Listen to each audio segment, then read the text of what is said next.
السلام عليكم الخوت ومرحبا بكم في الجزء الثاني ديال القصه ديالنا. كيف قلت لكم في الحلقه اللي قبل، هذه هي اخطر قصه غادي تكون في القناه. هاد القصه حقيقيه وبجميع الاحداث اللي فيها، والبطل ديالها انس عاودها ليا شخصيا وبارطاجاها معنا باش يفيق بزاف بالناس ويكشف اخطر الاسرار اللي ما عارفينهاش. والغرض منها كيف ما قلت لكم هو العبره والاستفاده اللي غادي تسمعوا في الاخر. بلا ما نطول عليكم كثر، الا كنتي مازال ما تفرجتيش في الجزء الاول راه غادي يبان لك الفوق، ولا غادي تلقى الرابط في صندوق الوصف. سير حتى تفرج في الجزء الاول عاد جي كمل هذا. وما تنساوش تدعمونا بلايك باش تطلع الحلقه كثر وتعم الفائده. الخوت، اللهم صل على سيدنا محمد وعلى اله وصحبه اجمعين.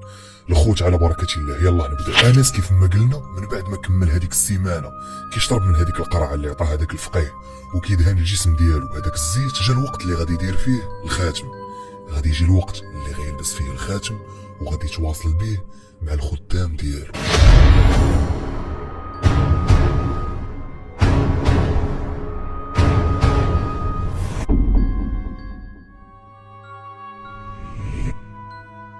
من بعد ما دار الخاتم ومشى هذيك الليله باش ينعس، غادي يجيو عنده في المنام.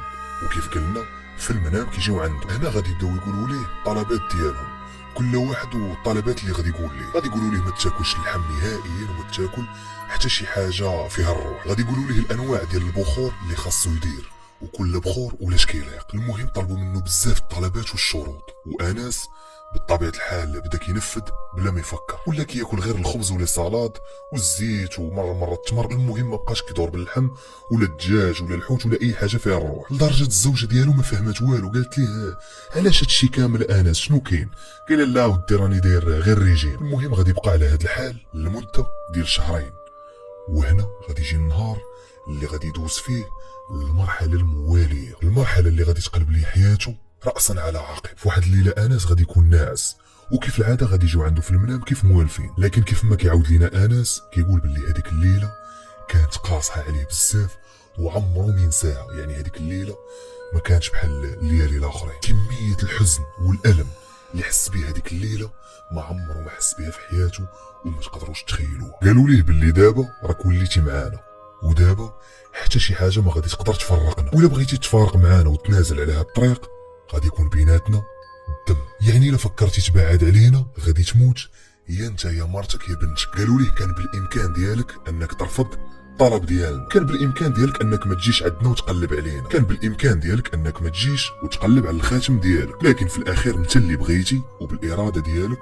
وانت اللي جيتي عندنا برجليك. ودابا هاد العهد اللي ولا بيناتنا ما غادي تفرق الا بالدم. وباش نبينوا لك علاش قادين، غدا الزوجه ديالك اللي حامله غدا مع الثلاثه غادي يطيح ليها بنادم، وحنا اللي غادي نطيحوه. وبصح الخوت هذيك الساعه كانت مرته حامله في الشهر ديالها الثالث. الوقيته اللي قالوا لي هاد الهضره غادي يفيق مخلوع وكيبكي وربي اللي عالم به. كان كيبكي وكيتقطع والحاله ديالو يرتلاها. كيشوف الزوجه ديالو ناعسه حداه وما في راسها والو، كيبكي وكيقول واش نقولها ليها، واش نفيقها نقولها ليها، لا غادي نخلعها، واش بصح يقدروا يطيحوا ليها بنادم اللي في كرشها، لا ما يمكنش، هادشي مستحيل، لا هذه غير حلمه. المهم انس غادي تدوز عنده هذيك الليله كحله ما غاديش يجيه الناس حتى الغد اللي غادي يمشي للعمل ديالو. كان خدام وهو مبرزق، بالو مرفوع، بالو غير مع مرته.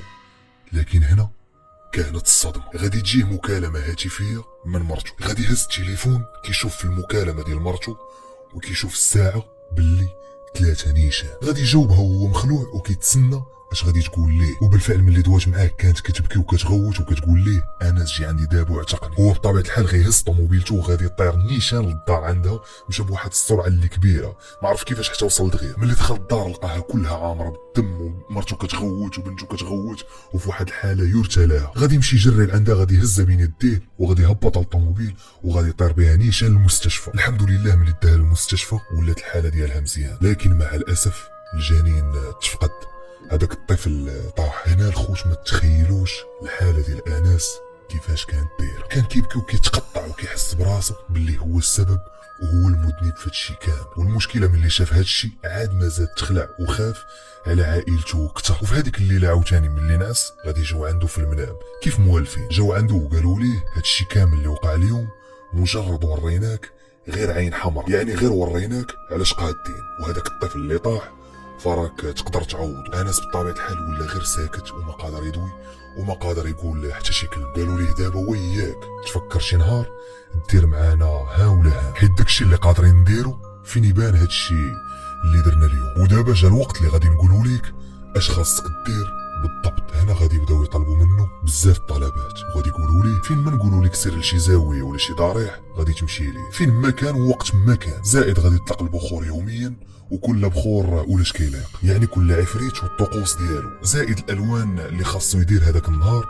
ديال كل عفريت، مثلا مره الحمار مره الخضار مره الصفر الى اخره. وفوق هذا الشيء غادي يقدم الذبائح لكل عفريت او جن، يعني كل عفريت او جن خاصو يذبح ليه مره دجاجه مره عتروس وبعد المرات عجل، يعني على حسب الطلب وعلى حسب المقابل. يعني هنا انس وصل لواحد المرحله اللي ولاو هما اللي دايرينو خاتم في يديهم ماشي هو. وبطبيعه الحال كان كينفذ بلا ما يفكر، حيت بالنسبه ليه ما بقاش عنده خيار اخر نهائيا. هنا الزوجه ديالو ساقت الخبار لكل شيء، وساقت الخبار المعامل كيتعامل ولا كيطلق البخور في الدار، وهذاك البخور كيخنقهم وكيأذيهم. لكن مع ذلك ما طلبات منه لا طلاق لا والو، يعني كانت معاه بنت الناس، جلسات معاه وبدات كدوي معاه. هي اصلا عارفه راجلها اش كيسوى، عارفاه باللي ماشي من هاد النوع، عارفه باللي هادشي كيديرو غير بزز منه. واخا كان كيحاول يهدنها وكيحاول يزينهم ليها وكيقول لها هادو راه ماشي، هادو غير رجال الله الصالحين ماشي مشاودين او كذا وكذا. لكن هي بطبيعه الحال صبرات معاه ووقفات معاه في وقت الشده. انس ولا فين ما كيقولوا ليه سير لشي بلاصه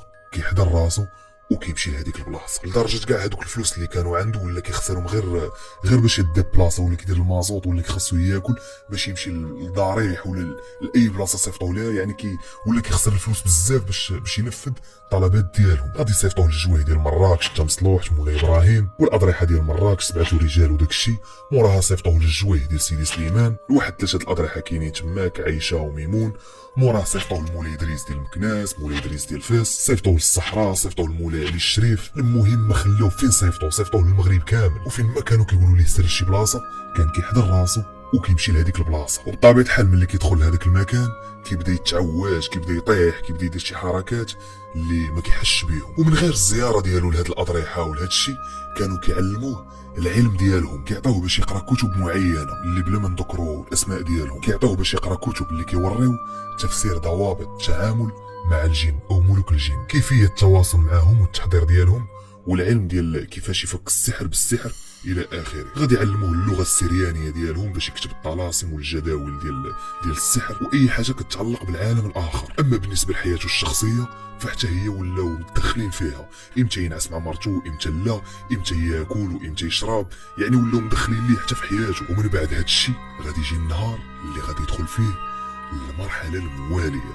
كيف ما كنقولوا غادي يدخل لسطاج الوحش، اخطر مرحله اللي ما كانش متوقعها نهائيا. المرحله اللي غادي يبدا يشوفهم قدامه ماشي في المنام.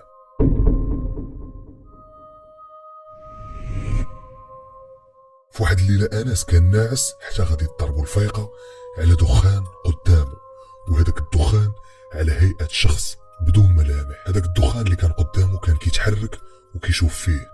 انس مخلوع وما متيقش راسو داكشي اللي كيشوف فيه. كيعاود لينا باللي تبورش والصخب ديال لحمه وقف، وجاه واحد الاحساس اللي غريب عمره ما جا في حياته. وهنا فجاه هذاك الدخان غادي يتهز وغادي يدخل في انس، غادي يدخل ليه مع فموني في وجهه، المهم غادي يدخل فيه كامل. في هذه اللحظه بدا كيتعوج وبدا كيدير شي حركات لا اراديه. هنا مرتو غادي تضربها الفيقه وغادي تنوض، غادي تشوف انس كيتعوج وكيدير دوك الحركات، بدات كتغوت كتقول ليه مالك انس مالك انس. وواحد الوقيته تخلعات وناضت خرجت من البيت هي وبنتها. هو صافي غيب حتى الغد اللي في الصباح عاد فاق. هنا مرتو قالت لي شوف انس صافي راه ما نقدرش نبقى نعس في هذاك البيت، لا انا لا البنت الصغيره راه كتخلعنا. كل مره شنو كدير، مره كتعوج مره كتقول هضره راه وليتي كتخلعنا، راه ما بقيناش غادي نعسوا معاك في البيت. قال لها صافي واخا ماشي مشكل. المهم من هذاك النهار ولا كيدخل البيت بوحدو وكيسد عليه وكينعس تماك بوحدو. كيعاود لينا انس باللي ملي كيمشي ينعس وهو ناعس كيشد واحد الصداع رهيب في الراس ديالو، كيحس براسو بحال غيطرطق. وهذا الاحساس كان كيجيه ديما ملي كيبغيو يجيو يدويو معاه. كيقول باللي كيحلم براسو باللي كيجيو يجلسوا حداه وكيبداو يدويو معاه. لكن هذا حلم ماشي بحال باقي الاحلام اللي كنعرفوا. مثلا كتحلم براسك في الصحراء حداك ماريو ديال خالتك، شويه كيخرج لك ممثل ديال شي بطل ديال شي فيلم. لا ماشي هاد الاحلام اللي كتعرف، انما هو كيحلم براسو جالس في البيت ديالو ولابس اللبس نيت اللي ناعس بيه، بحال الا قلتي واحد الحلم قريب للواقع بواحد النسبه اللي كبيره وماشي بعيد يكون ماشي حلم. المهم في هذيك الليله غادي يجيو عنده كاملين وغادي يوقفوا عليه، وكل واحد والصفه اللي كان متشكل فيها. ردوا البال الخوت دابا هنا كندويو على حلم قريب للواقع. كيقول باللي كاينين وحدين لابسين ثياب الملوك والسلاطين والامراء، يعني الحرير والقميص مذهب واجود انواع الاثواب، وحتى في الصفه ديالهم كيكونوا في الصفه ديال الاقوياء وجميلين، يعني المظهر ديالهم جميل وكيبانوا انهم عندهم واحد الهيبه وواحد المكانه اللي كبيره. وكاين واحد النوع الثاني اللي شافه حتى هو اللي كان متشكل في الصفه ديال الخدم او العبد. هاد الفئه كانوا اللباس ديالهم مقطعين واللباس قدام، وحتى الوجه ديالهم كان خايب بزاف ومتقدرش تشوف فيه، يعني قبيح وكيخلع. وهذا الشيء كيدل على ان هادوك اللي في الرتبه الاولى هما عفاريت او واحد النوع اللي من اخطر انواع العفاريت والجن. اما بالنسبه لهذوك الفئه الثانيه فهذوك غير الخدم ديال الجن، وهذوك هما اللي كتكون عندهم المهام ديال تماره. المهم انس ولا كل ليله كيجيوه، وكل ليله كاينه شي حاجه اللي جديده، ولا كل سيمانه خاصو يذبح، كل سيمانه خاصو يدير الطقوس ديالهم والاغاني ديالهم. وفي المقابل كانوا حتى هما كيخدموه في داكشي اللي بغاه. وبطبيعه الحال هادشي خارج عن نطاق مرضات الله. انس غادي يبقى على هاد الحال حتى النهار اللي مرته ما بقاتش قادره على هادشي نهائيا وما بقاتش مستحمله هادشي. هنا غادي تنوض وغادي تبدا تغوت عليه. انت تبدلت يا انس، شوف كيفاش وليتي، شوف حالتك كيفاش ولات، ما بقيتيش كتصلي، بعدتي على طريق الله، غادي تابع هاد الطريق اللي خرجت عليك، ما بقيتيش كتصلي، ما بقيتيش كتصدق، ما بقيتيش كتزكي. فين هو انس اللي كان كيمشي للجامع؟ فين هو انس اللي كان كيصلي ديما الفجر؟ وليتي كل مره داير ليا الليله في الدار، كل مره ذابح ليا شي حاجه، كل مره طالق ليا البخور. اش هادشي اللي وليتي فيه؟ ريحتك ولات خانزه، ما بقيتيش كدوش، وليتي كريه، ما بقيتيش مهلي في راسك. الناس ديال العماره كلهم ولاو كيشوفوا فينا شوفه ناقصه، كلهم ولاو كيخافوا منا وكيتخلعوا منا وكيقولوا هذوك الدار ديال السحاره. المهم بقات كدوي. هنا انس ما بقاش قادر يزيد يصبر وما حش براسو، حتى غادي يشدها، غادي يطويها تحته وغادي يهز الجنويه، غادي يحطها ليها في عنقها شويه وميدوز عليها. مرته كتغوت وبنته حتى هي كتبكي وكتغوت. الحمد لله ما اداهاش وطلقها، لكن شد هذيك الجنويه وبدا كيضرب في راسو بالجهد بلا ما كيحس. بقى كيضرب والدم كيدوز وكيشرجر حتى لواحد الوقيته غادي يطيح وغادي يغيب. من بعد ساعات قليله مرته غادي تفيقو بالمزهار وكذا حتى قدر يفيق. وإن فوا غادي يفيق غادي يحبس هذاك الدم، ما غاديش يبقى يدوز. هنا انس غادي يرجع للوعي ديالو، لكن مرته قالت ليه صافي يا انس، هادشي راه بزاف عليا وما نقدرش مازال نبقى معاك في نفس الدار، لا انا لا بنتي. وليتي كتخلعنا بزاف وليتي كتخلع البنت، والبنت راه شي نهار غادي تركب فيها شي مرض، حنا راه ما بقيناش قادرين على هادشي. انا راه غادي نمشي عند والديا، وانت حاول دير شي حل لراسك، حاول دير نهايه لهادشي. رجع كيفاش كنتي وعاد ديك الساعه نشوفوا انا وياك شنو غادي نديرو. المهم هزات حوايجها ومشات لدارهم. هنا انس هذيك الليله فاش نعس الغد ليه من اللي فاق غادي يلقى راسو ما فيه الاثار ديال حتى شي حاجه. كاع هذاك الضرب اللي ضرب راسو ما لقى الاثار ديال حتى شي حاجه، بحال الا كان كيكذب. حاول باش يدوي مع مرته باش ترجع للدار وتسمح ليه، لكن رفضات، هي ما بغاتش. حاول يفهمها وقال لها راه ما نقدرش نخليهم، راني داير معاهم معاهده، الا مشيت حتى خلفت هذه المعاهده اللي بيني وبينهم راه غادي يقتلوني يا انا يا انت يا البنيه، وانا راه ما نقدرش نسمح فيكم. لكن هنا مرته جاوبات وقالت ليه شوف انس، راه كاين غير الله بوحدو هو اللي كاين، راه هما مخلوقات ضعيفه وخلقهم الله باش يعبدوه، وحنا خلقنا الله باش نعبدوه، ماشي باش انت تعبدهم. المهم هاد الهضره اثرت في انس بزاف واحد الشكل اللي كبير، خصوصا انه كيشوف في الشمل ديال عائلته غادي وكيتفرتك قدامه، يعني ما بقاش قادر يصبر. صافي بغى يدير حل لراسو، بغى يدير حل لهاد الشيء، وفي مره وبالفعل غادي يسد الكابيني ديالو وغادي يبدا يمشي عند الفقهاء اللي كيحلوا السحر بالسحر. فين ما كيسمع بشي سحار واعر كيمشي لعنده باش يحل ليه المشكل ديالو. لكن انس فين ما كان كيمشي عند شي ساحر كانوا كيجيوه المعلومات على هذاك الساحر من الخدام ديالو، او بالاحرى من عند هادوك اللي هو خدام عندهم بالمعنى الاصح. وكيقول انس بلي هاد المعلومات اللي كيعطيوه هاد الجن ديالو، يعني هاد التواصل اللي كيكون بيناتهم ما كيكونش عن طريق الكلام، يعني ماشي داكشي اللي كتسمعوا ديال واحد كيدوي ليه الجن في ودنه، لا راه ما كيجيوش يدويو ليه في ودنه، انما كيكون جالس حتى كتجيه واحد الفكره او واحد المعلومه في راسو فجأة، بحال ترن كتجي معلومه، بحال مثلا كيكون جالس حتى كتجيه واحد الفكره ولا واحد المعلومه ان مثلا هذيك التلفازه راه الا مشى وراها غادي يلقى وراها واحد الدرهم محطوطه، وبالفعل ملي كينوض وكيقلب ورا هذيك التلفازه كيلقى درهم محطوطه. يعني كيف ما قلنا هذا التواصل كيكون عن طريق افكار كيجيوك على غفله. لكن كاين واحد النوع اخر اللي كيكون كيتواصل مع الجن عن طريق الكلام، يعني كيسمعهم اش كيقولوا ليه في ودنه. وهذا النوع ديال السحاره قليل بزاف في العالم وفيهم واحد النسبه اللي قليله، بحال هذاك الساحر التائب اللي كنا دوينا عليه في واحد الحلقه. المهم كيف قلنا انس كان كيتواصل معهم عن طريق افكار كيجيوه في راسه، وبطبيعه الحال هاد الافكار كيكونوا صحاح بنسبه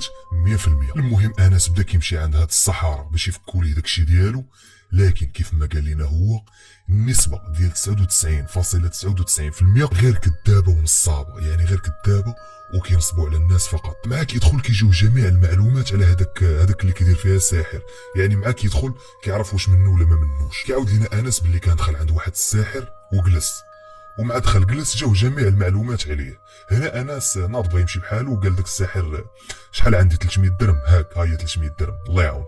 ما عادش غادي خارج ويقول لي داك الساحر فين غادي، لا غير جلس. هنا انس قال ليه شوف شريت هاك 300 درهم ديالك والله يعاون خليني نمشي بحالي، داكشي ديالي اللي باغي راه ما عندكش انت، راه ما غاديش تعرف ليه. هنا الساحر كعاو قال ليه لا وكيفاش انا راه واعر، انا راه عندي الملوك الجن، وبدا طالقه عليه. هنا انس غادي يطلع ليه الدم وغادي يقول ليه شوف فلان انت غير كتنصب على الناس، راه ما عندك حتى شي لعبه، انت كتقول للناس عندي شمهاروج وعندي هذا وكذا وكذا، وراه ما عندك حتى شي حاجه من هادشي اللي كتقول. نتايا ها كيفاش داير وها كيفاش داير وها كيفاش داير، وراه عندك واحد المشكل مع فلان بن فلان، والبارح هاش قلتو بالضبط. ونزيدك واحد حاجه اخرى، انت راك كتضحك على الناس وغادي يجي واحد الوقت اللي غادي تدخل فيه للحبس. المهم غادي يجبد ليه الطوسي ديالو كامل وقال ليه دابا الا ما خليتينيش نمشي راه غادي ناديك ديال بصح. خونا اللي داير فيها ساحر وواعر وعنده ملوك الجن تخلع ما فهم والو، ولا كيقول تسليم تسليم تسليم خويا انا معاك بالله والشرع غير سير في حالك الله يرحم لك الوالدين. المهم انس خرج من عنده وبقى كيقلب، بقى واحد المده طويله وهو كيقلب من ساحر لساحر،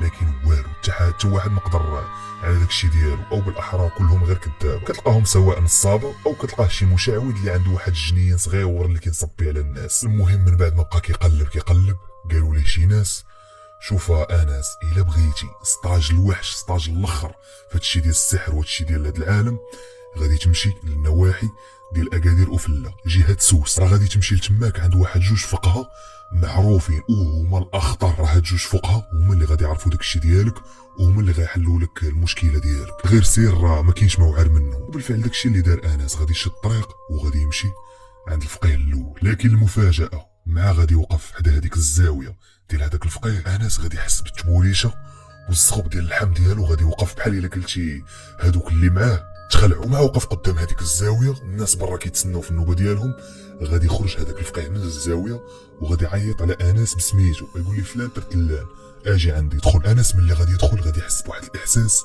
اللي غريب، وحتى هذوك المعلومات اللي كانوا كيجيوه ما بقات جاتو حتى شي معلومه نهائيا، بحال الا قلتي هذوك اللي معاه خافوا بزاف وجاهم هاد النيفو كثار من النيفو ديالهم. هنا الفقيه غادي يقول ليه اش كاين عاود ليه. انس غادي يعاود ليه القصه ديالو هاكين وهاكين وهاكين، ودابا انا حاليا بغيت نتفك منهم وبغيت نرجع لحياتي الطبيعيه. الفقيه بدا كيقرا في شي كلمات ودار واحد التبصيل فيه الطلاسم وكيشوف اش كاين. واحد شويه هذاك الفقيه غادي يقول لانس شوف ولدي هذوك الناس اللي معاك راهم لابسينك بحال شي واحد لابس شي تيشيرت، راه ما عمرك ما غادي تقدر تفك منهم. زائد واحد الحاجه اخرى، هاد الناس اللي معاك راهم كياكلوا من الدم ديالك حيت نتايا زهري، وراك عارف بلي الدم ديال الزهري كيكون هو المفضل ديالهم. وفوق هادشي هو انهم كانوا معاك ملي كنتي صغير، وجا الوقيته اللي كانوا كيتسناوك تواصل معاهم وتواصلتي معاهم ودرتوا واحد المعاهده اللي بالدم، وهاد المعاهده ما غادي تفرق الا فيكم الا يموت واحد فيكم، هي نتايا هما. اسمعني يا ولدي غادي ننصحك نصيحه واحده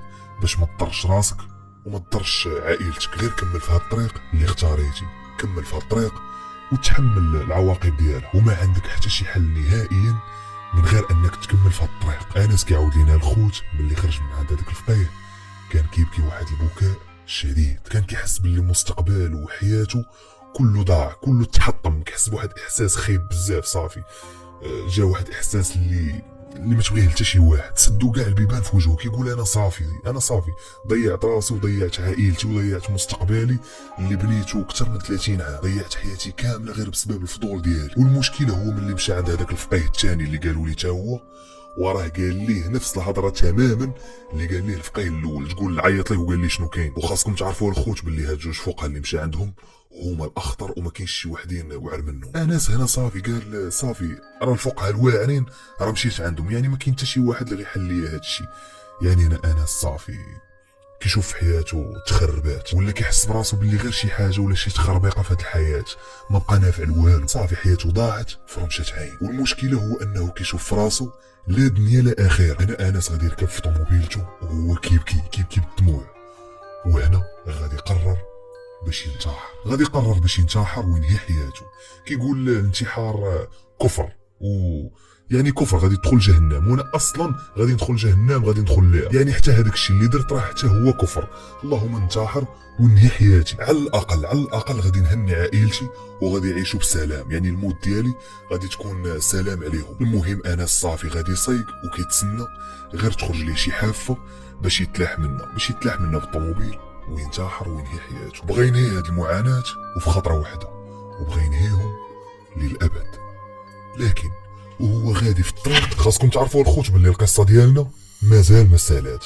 القصه ديالنا الخوت مازال مسالات، ويلا غادي نقولوا بسم الله في الاحداث الخطيره ديالها اللي جايه. حيت بكل بساطه الخوت الاحداث اللي جايه هما اصلا القصه كامله، بحال الا قلتي هما القلب او اللب ديال القصه كامل. وكيف ما كنقولوا داكشي اللي جاي الهربه والهربه ديال بصح. بغيت نعلمكم الخوت باللي القصه باقي فيها غير الجزء الاخير فقط واللي هو الجزء الثالث. لكن باش نحط لكم الجزء الثالث بغيتكم توصلوا هاد الحلقه ل 15000 لايك. عارفكم تقدروا ديروه. وما تخافوش الخوت هاد المره مع غادي توصلوا لهذوك العدد ديال اللايكات. غادي نحط لكم الحلقه في البلاصه وغادي نقول لكم الوقت بالضبط اللي غادي نحطها فيه في انستغرام. تقدروا تدخلوا الكونت ديالي غادي يبان لكم هنا تماك فين غادي يقول لكم الوقت بالضبط مع اش غادي نحط.